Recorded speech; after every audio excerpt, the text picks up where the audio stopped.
Continue talking Browns with Casey Kinnamon from Dog Pound Daily, who has written an article, AFC North's top 5 edge rushers.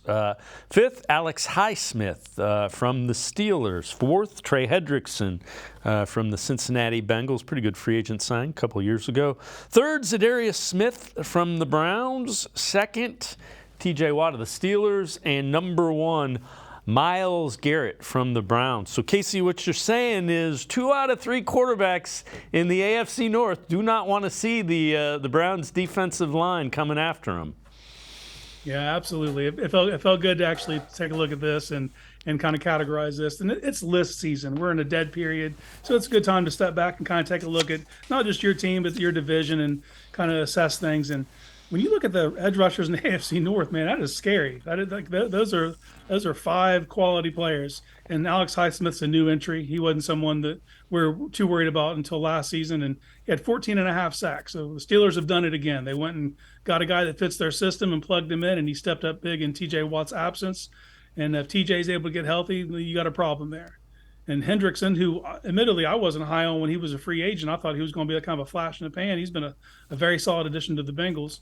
But then you get to Za'Darius Smith, and that's when things got exciting for me, just to kind of take a look at his game and pull it apart. And I think it's just his versatility that's so impressive. Like, you're looking at someone who can play out wide as a stand-up outside linebacker, or hand in the dirt as a defensive end, kick down, play the 4-eye or the 3-tech, or even stand up in the A-gap. He can affect the quarterback from a multitude of ways, and they're going to be handing that to Jim Schwartz. Like, that's a very exciting proposition.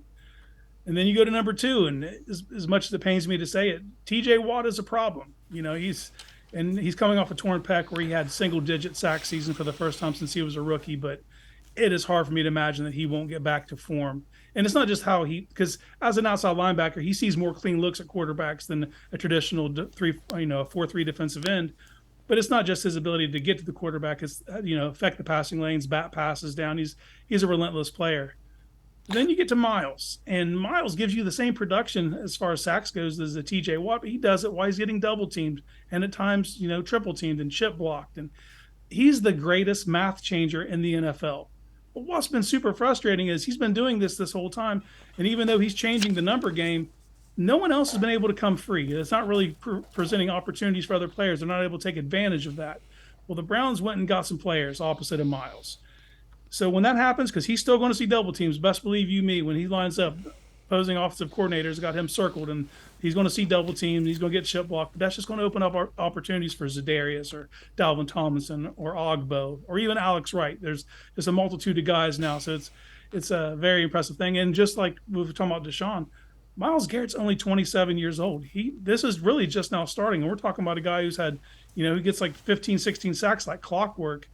This will be the year. If there was every year for him to get Defensive Player of the Year, we're staring at it right now. How much of a difference, how good can the Browns' defense be? I expect Jim Schwartz to make a huge difference. The defense was not good last year. Is it realistic to think they can get up into the top 10? Every year is different, but is it realistic to think they can be top 10? From a scoring perspective, I believe so. Because if you look where their talent lies, it is at the key positions of pass rusher and cornerback. They're still going to be vulnerable up the middle to a degree because until they come up with the second defensive tackle answer. And we really don't know about the linebackers as a whole because we haven't been able to judge them because the defensive tackle play has been so poor. And they're all coming off injury. If you add that together, teams are still going to circle that as a weakness and attempt to exploit it. But that's like death from paper cuts. I think that what this team's going to be able to do is stop teams when it's serious money downs and red zone opportunities. So I do believe that being a top 10 scoring defense is on the table.